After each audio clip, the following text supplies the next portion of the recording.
kita lebih hebat dari berbagai aspek dan juga daripada berbagai faktor, kewaraannya, zuhudnya, keilmuannya, ibadahnya.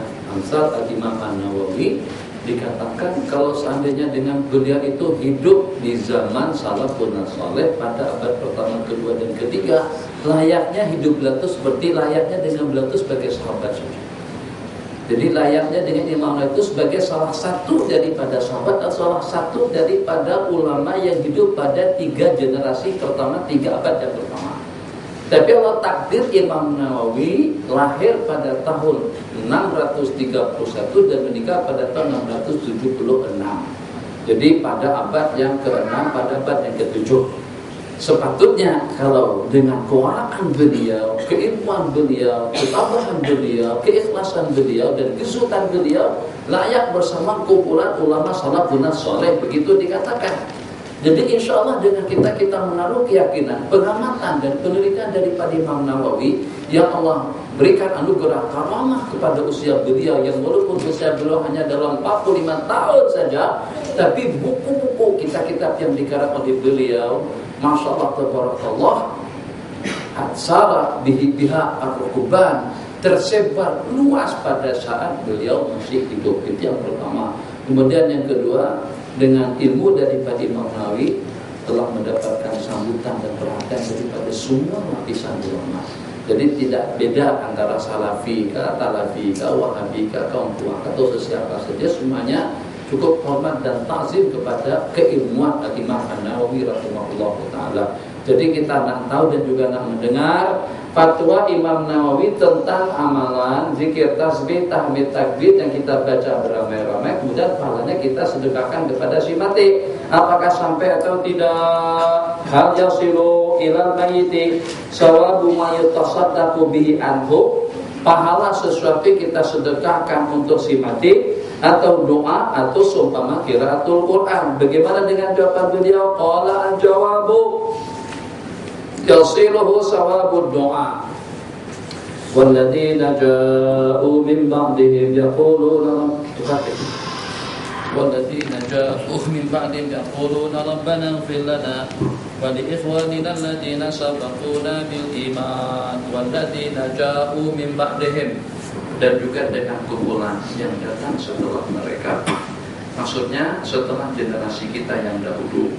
Yang uluna, mereka berkata, Rabbana ighfir lana, ya Allah ampunilah kami, ighfir lana dzunubana wa li ikhwanina alladziina sabaquna bil iman, ampunilah dosa-dosa kesalahan kami dan dosa-dosa kesalahan mereka yang telah mendahului kami dengan iman. Jadi kalau seandainya doa daripada kita itu tidak menyusul dan tidak sampai kepada si mati, tidak ada faedahnya, tidak ada artinya, tidak ada maknanya, tentu sia-sialah cerita atau juga dengan rangkaian cerita, rangkaian hukum yang disebutkan di dalam Al-Quran. Walladzina ja'u min ba'dihim yaquluna rabbana ighfir lana, kita yang pertama, wa li ikhwanina alladziina sabaquna bil iman, ampunilah kami dan juga ampunilah mereka yang telah mendahului kami. Jadi adanya rangkaian doa yang semacam itu dapat kita pastikan dan dapat kita buktikan bahwasanya doa secara disepakati sampai kepada orang yang meninggal. Satu itu kita pegang yang itu.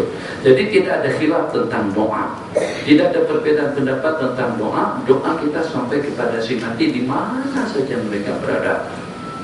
Kemudian masalah yang timbul, permasalahan agak-agak si mati itu mendengar kalau pada saat dengan kita doakan, dan agak-agak mendengar kalau pada saat kita sambung.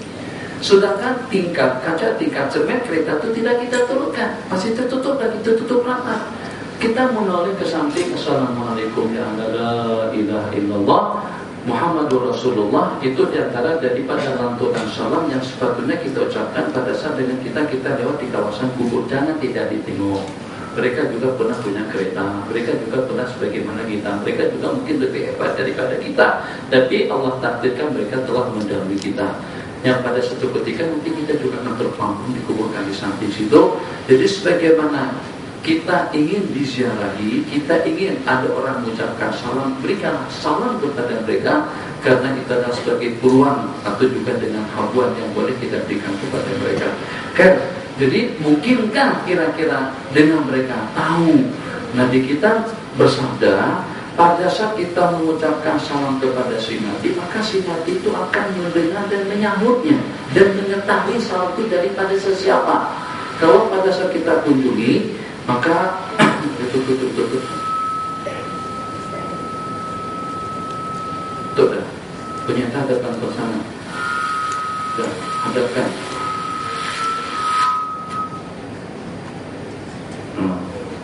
Jadi Allahumma shalli ala sayyidina Muhammad. Satu, mengetahui.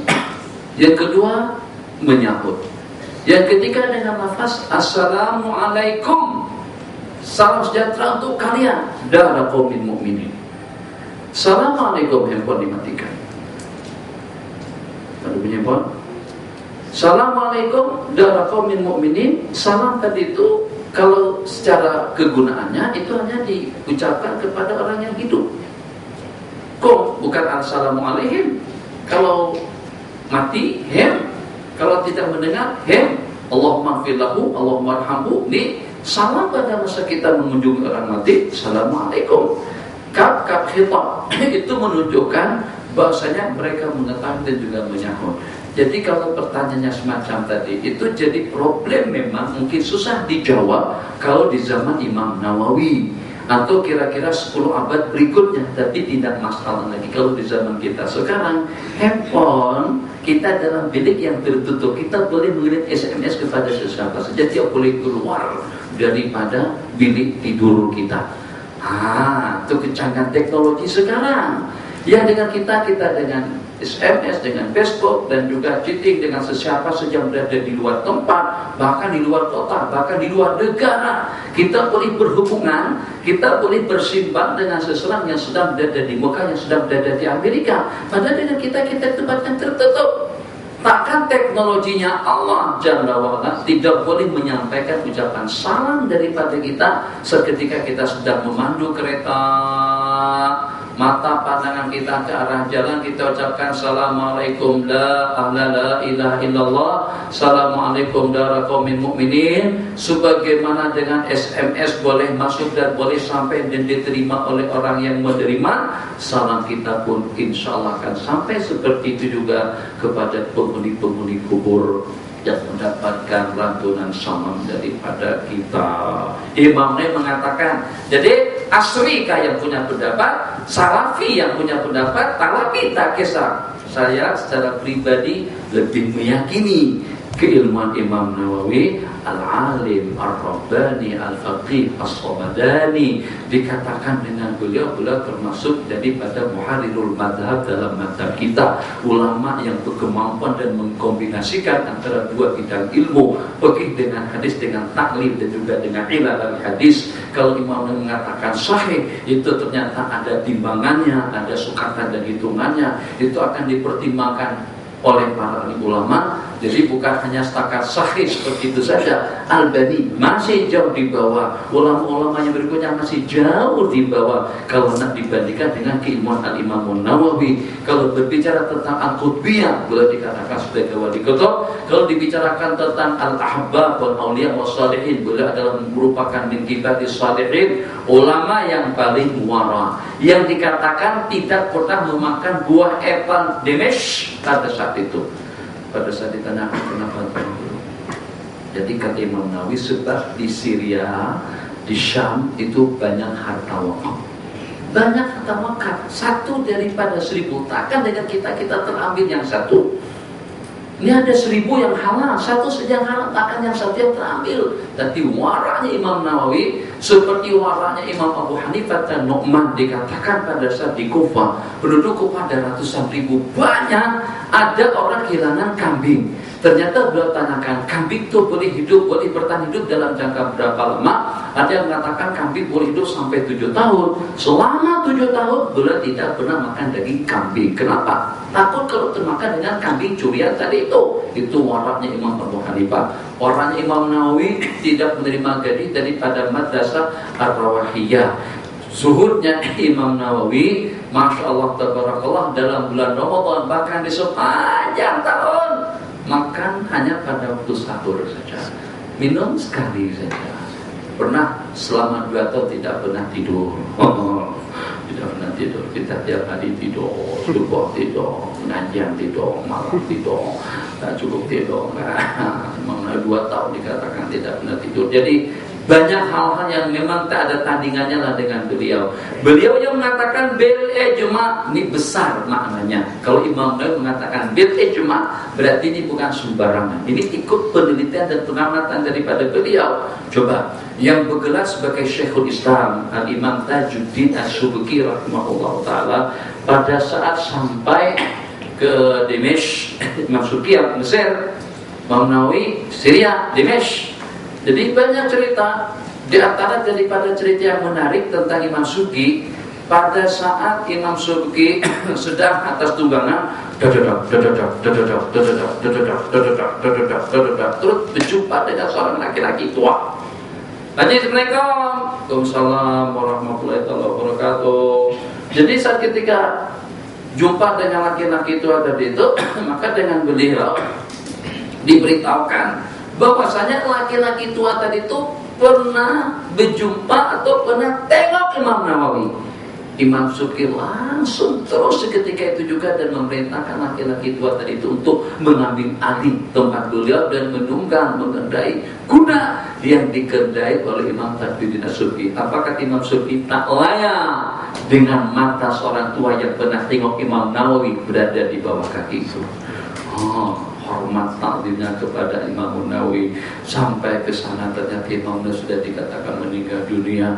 Jadi tempat pengajian Imam Nawawi, tempat Imam Nawawi mengajar, itu dengan Imam Subki beliau usap, beliau sapukan horrawatihi, pipi beliau itu beliau sapukan ke tempat duduknya Imam Nawawi rahimahullah. Jadi kata beliau, kalau aku tidak berpeluang, tidak berkesempatan untuk duduk mengaji dan melihat beliau, paling tidaklah dengan aku dapat menyaksikan tempat pengajiannya rahimahullah ta'ala.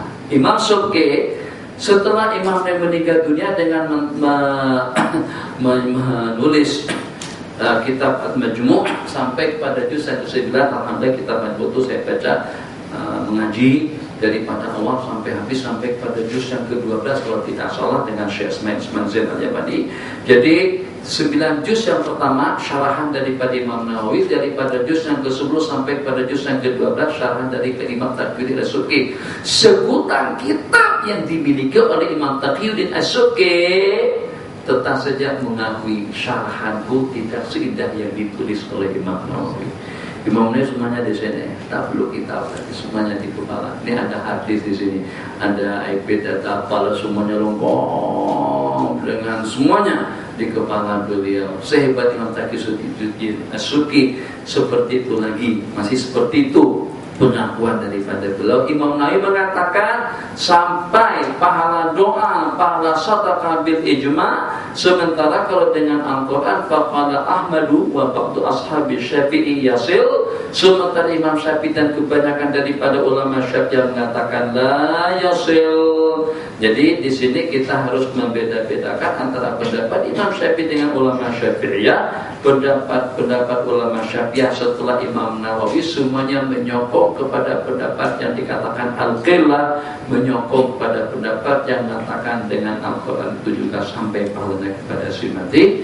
Dengan bahasa logiknya, takkan air yang seperti ini, kemudian dengan canai, kemudian dengan keripik, kemudian juga dengan donat, kemudian dengan nasi uduk, kemudian dengan nasi lemak, kalau kita sedekahkan palanya sampai kepada si mati. Sementara dengan Al-Quran tidak sampai.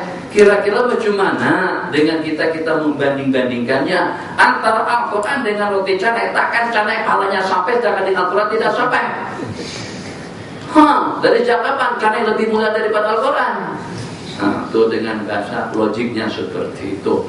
Jadi kalau dengan menghadiahkan roti canai niatnya untuk si mati, pahalanya sampai secara disepakati. Takkan dengan seumpama bacaan Yasin pahalanya tidak akan sampai kepada mereka. Masalah insanun aslama wa kana abawahu kafirina minat turk